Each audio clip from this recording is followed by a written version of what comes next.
আমরা কত কত টাকা খরচ করে বাগান করি, কিন্তু দেখা যায় যে বাগানে এত সুন্দর ফুল ফোটে না, যেটা আমাদের হচ্ছে জঙ্গলে বা আশেপাশে বাসার হয়, যেটা একদম অবহেলায় হয়, যেটাকে কোনো প্রকার যত্ন করতে হয় না। তো হে, আসসালামু আলাইকুম, কেমন আছো সবাই? আশা করছি সবাই অনেক বেশি ভালো আছো। তো তোমাদের সকলে তো আলহামদুলিল্লাহ অনেক ভালো আছি।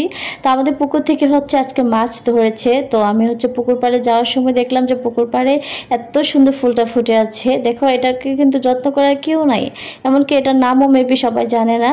তো দেখলাম যে এত সুন্দর করে ফুলটা ফুটে আছে দেখে আর হচ্ছে আমি নিজেকে ধরে রাখতে পারলাম না, ফুলটা ছিঁড়ে তারপরে কানে গুঁজে দিয়েছি। তো এটা হচ্ছে আমাদের পুকুর পাড়ে একটা জাম্বুরা গাছ। দেখো, আমাদের জাম্বুরা গাছটাতে কত জাম্বুরা ধরছে। আমরা তো বাড়িতে থাকি না, আমরা এগুলো খেতে পারি না। তো যারা থাকে তারা হচ্ছে এগুলো পেরে টেরে নিয়ে যায়। আর আমাদের বাসার দায়িত্বে, আমাদের বাড়ির দায়িত্বে একটা লোক আছে, কিন্তু ওরা হচ্ছে কি এতটুকু খেয়াল তো আর রাখতে পারে না, কারণ ওদেরও তো কাজ টাজ আছে। তো আমাদের মাছ ধরা হয়ে গিয়েছে, এখানে হচ্ছে মাছ বাড়িতে নেওয়া হচ্ছে।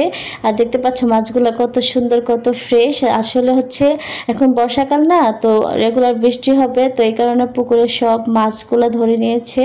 তারপর হচ্ছে আবার মাছ ছাড়া হবে পানি দিয়ে, নতুন পানি দিয়ে। তো আগের পানিগুলো সব সেচে তারপরে হচ্ছে বিলি দিয়ে দিয়েছে। তো মাছগুলো আমার কাছে এত ভালো লাগছিল, কি সুন্দর লাফালাফি করতেছিল। আমাদের বাসার পাশে হচ্ছে এই কচু গাছগুলা, এই কচুগুলা কিন্তু খেতে অনেক বেশি মজা হয়। তো আমরা যদি বাসায় সবাই অসুস্থ না থাকতাম, এই কচুগুলাকে হয়তো আমরা সেদ্ধ করে মানে নিয়ে যেতাম আর কি বাসায়। তো যাই হোক, এগুলো আর এই বছর নেওয়া হবে না, কারণ আমরা আর ঈদের আগে বাড়িতে যাব না।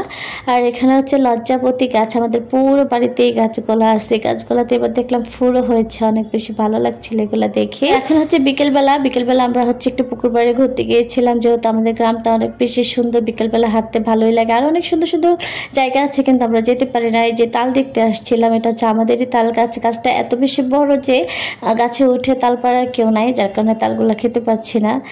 আমার অনেক আফসোস লাগতেছিল যে নিজেদের গাছের তাল নিজেরা খেতে পারবো না। তো যাই হোক, এগুলো যখন পেকে পেকে পড়ে যাবে তখন হয়তো মানুষই খাবে, আমরা তো আর তখন বাড়িতে থাকবো না, খেতেও পারবো না। আর আমার কাছে পাকা তালের চেয়ে আমার কাছে এই যে এই তালের শ্বাসগুলোই ভালো লাগে, ক্ষীরগুলো আর কি, আমরা এটাকে ক্ষীর বলি। তো এই তাল গাছটাকে আমি বারবার ভিডিওস করছিলাম আর তালগুলো দেখতেছিলাম, এত ভালো লাগতেছিল। দেখছো তোমরা যে কতগুলা তাল ধরছে, মানে এগুলো যে বড় হবে মানে স্পেস পাচ্ছিল না, যে একটা ধাক্কা আর একটা লেগে লেগে একদম ছোট হয়ে আছে। তো বাসায় আসার পরে এটা হচ্ছে কাঁঠাল। এটা বিকালবেলার হচ্ছে আমাদের পশ্চিম দিকে বাড়ি থাকাতে বিকেলবেলা আমাদের বাড়িতে রোদ থাকে। তো যাই হোক, অনেক বেশি গরম ছিল ওই দিন, 40 ডিগ্রি ছিল প্রায়। তো আমি কাঁঠাল দেখে, তো আমার কাঁঠাল অনেক বেশি ভালো লাগে, আমি কাঁঠাল খেতে বসে পড়েছি। তো এখন হচ্ছে এটা হচ্ছে একটা বেল গাছ, এটাকে কি বেল যেন বলে, আমার পাতাগুলো দেখে ভালো লাগছিল, আমি ভাবলাম যে একটু ভিডিও করে নিই। তো যাই হোক, এখন হচ্ছে বাড়িতে বাচ্চারা খেলাধুলা করতেছে, আমার এই জিনিসগুলো দেখতে এত ভালো লাগে। রুসাফি আছে না, ওদের সাথে একদমই পেরে ওঠে না। গ্রামের বাচ্চাদের একটা আলাদা এনার্জি থাকে, মাশাল্লাহ মাশাল্লাহ, নজর যেন না লাগে। ওরা সব দিক থেকেই ভালো থাকে, ওদের রোগ প্রতিরোধ ক্ষমতা বেশি থাকে, ওরা অনেক অ্যাক্টিভ থাকে, অনেক বুদ্ধিমান থাকে। তো ওদের এই খেলাধুলাগুলো আমি ভাবলাম একটু ভিডিও করে রাখি। যে রোসাফি কিন্তু ওদের সাথে একদমই পেরে উঠছিল না, ওরা অনেক ভালো খেলতে পারে। তো যাই হোক, তোমরা সবাই অনেক ভালো থেকো, সুস্থ থেকো। ছোট্ট একটা ব্লগ তোমাদের মাঝে শেয়ার করলাম।